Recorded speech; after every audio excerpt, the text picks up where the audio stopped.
top layer, the cortex, the gifts of consciousness, sight, hearing, and movement all find their roots. Here, too, lie many of the qualities that separate man from all other creatures: creative thought, reason, the capacity for speech. Probing deeper into the brain's core, we find the basis for our feelings and emotions. Deeper still, the control centers for life's essential functions: breathing, heartbeat, body temperature. It has been estimated that just one human brain is comprised of more wiring, more circuitry, than the largest computer network on Earth. Or, as Nobel Prize winner Dr. Roger Sperry once noted, inside our heads work forces within forces within forces, as in no other cubic half-foot in the universe. The human brain, 3 pounds of mystery and marvel, at center stage in the continuing drama of life on Earth.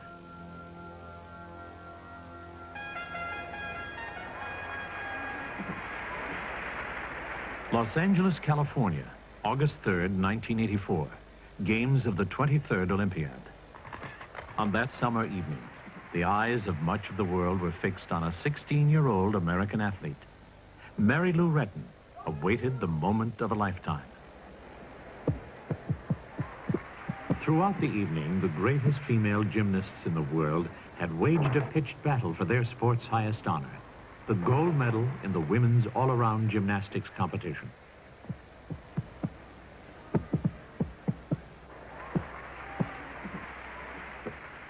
After a night of tremendous performances, Retton stood on the brink of an unforgettable challenge.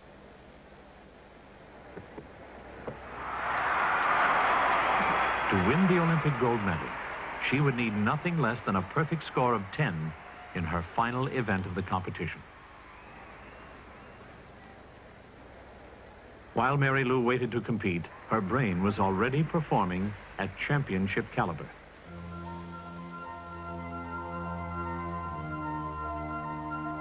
Within its deepest reaches, millions of tiny nerve cells worked furiously, processing a barrage of information that poured in from the world around her. Information as diverse as the dry sensation of chalk dust on the palms of her hands and the harsh glare of the arena lights.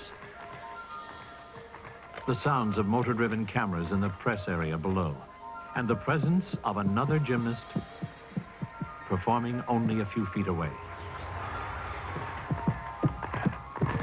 A continual stream of data, some important, some not, yet all part of a remarkable mental process that touches not only the performance of an Olympic athlete, but the moment-by-moment experiences of every person on Earth.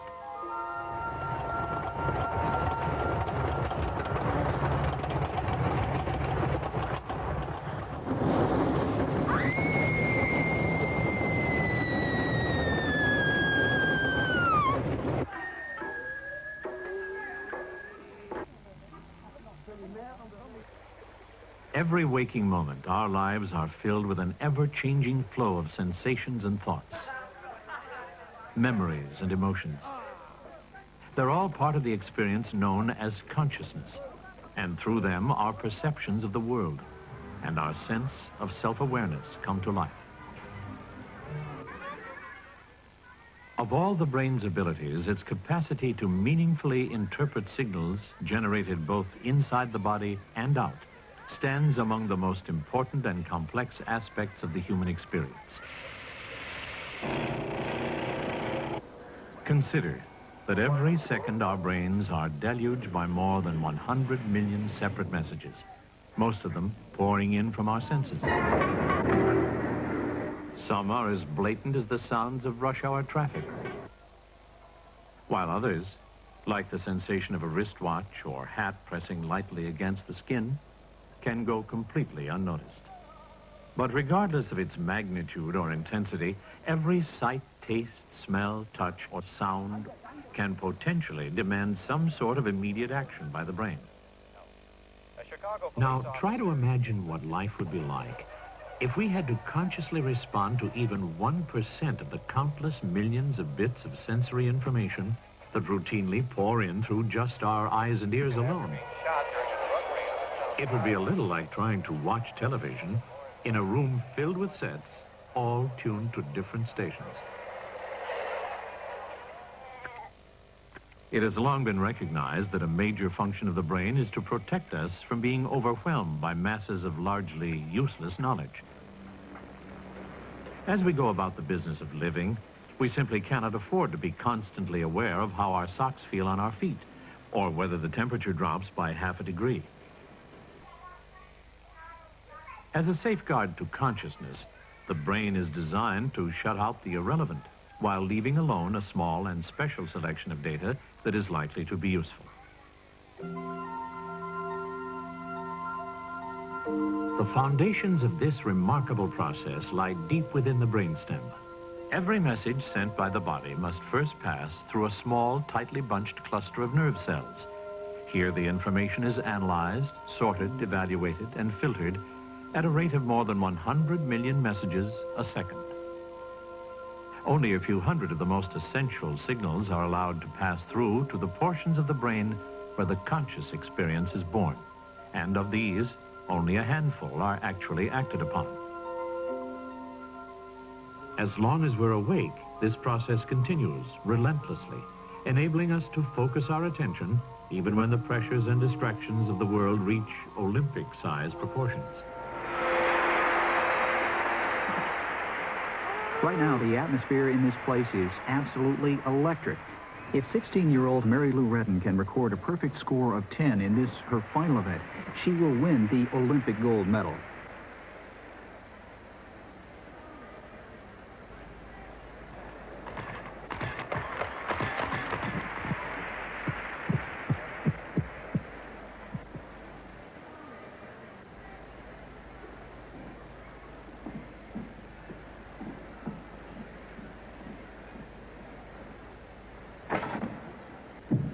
Incredible. She's nailed it. It looks perfect.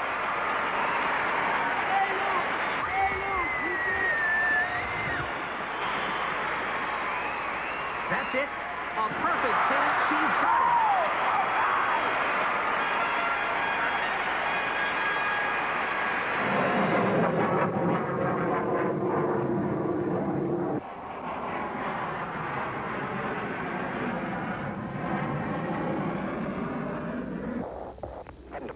I fly on the right wing of diamond formation, and the name of the game for us is precision. That's what we're trying to demonstrate.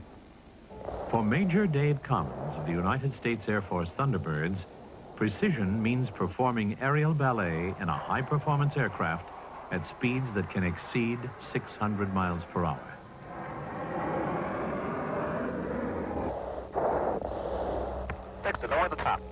It's a breathtaking display, made possible by two superbly designed pieces of equipment, an F-16 jet fighter and a human brain. When I first started, and I flew with an experienced right wingman who trained me, it almost looks like an impossibility because there's so much going on. He's telling you so much, and so many things you have to learn, and so much technique, you get very frustrated. But after a while, you do it enough, and you learn about each other enough that you get into a rhythm of how things will flow. And for those maneuvers, it becomes almost second nature. It's a familiar chain of events. A new experience, either simple or complex, repeated, practiced, and ultimately mastered. Whether the action takes place at 10,000 feet or in the more down-to-earth confines of a grade school classroom, the human brain stands out for its unparalleled capacity to learn. The intricacies of the learning process are still very much a mystery. But we do know that through both formal education and the experiences of everyday life, we continue to learn almost constantly every waking moment from birth until death.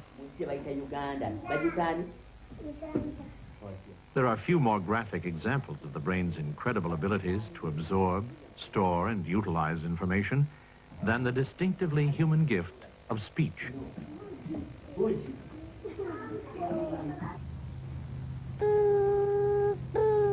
Say bye-bye.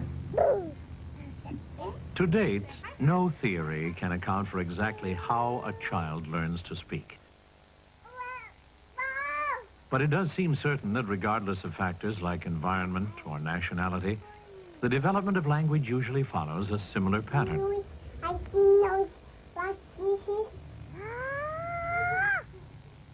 Sometime between the ages of 1 and 2, often after many months of experimentation,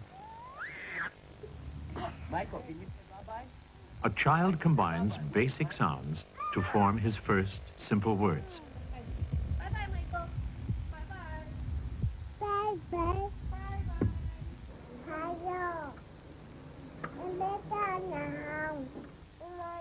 After 2 years of life, the fruits of the learning process are even more obvious. The child has acquired a vocabulary of 300 to 600 words and is using them to produce meaningful, if somewhat imperfect, sentences. From here, the rate of learning explodes to staggering proportions. That's my favorite. I love to go soon. By the age of 5 or 6, the child has already mastered most of his adult vocabulary, Next time I'll find it when you come back. as well as the basic elements of grammar and sentence structure necessary to use thousands of words for expressing an almost infinite variety of phrases, ideas, and thoughts. Sharing is the most special thing in the world. The potential information capacity of the human brain almost defies its own abilities for comprehension. Everything we know is encoded into tiny nerve cells like these. They're called neurons, and they number more than 100 billion in a single brain. Every neuron is connected to thousands of others, forming at least 100 trillion separate connections, each one representing a single bit of information. To put this all into perspective, consider that 100 trillion bits of data would fill approximately 20 million volumes, or more than the total capacity of the world's largest library right inside our heads. What are the chances of filling it all up? Pretty remote. In fact, it has been estimated that to utilize the entire storage capacity of just one human brain, we would have to learn something new every second for the next 10 million years. 6 clear. 6 on the roll.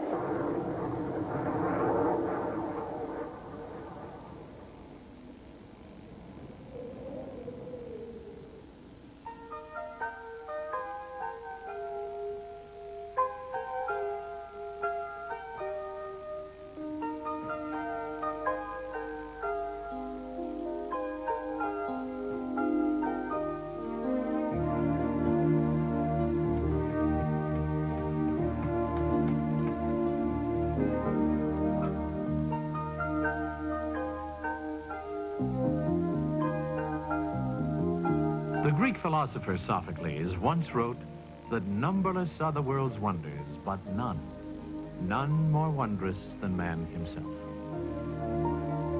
The scholar's praise still rings true, for without question we are the products of countless physical and mental miracles, fearfully and wonderfully made, capable of subduing the earth and perhaps one day the universe.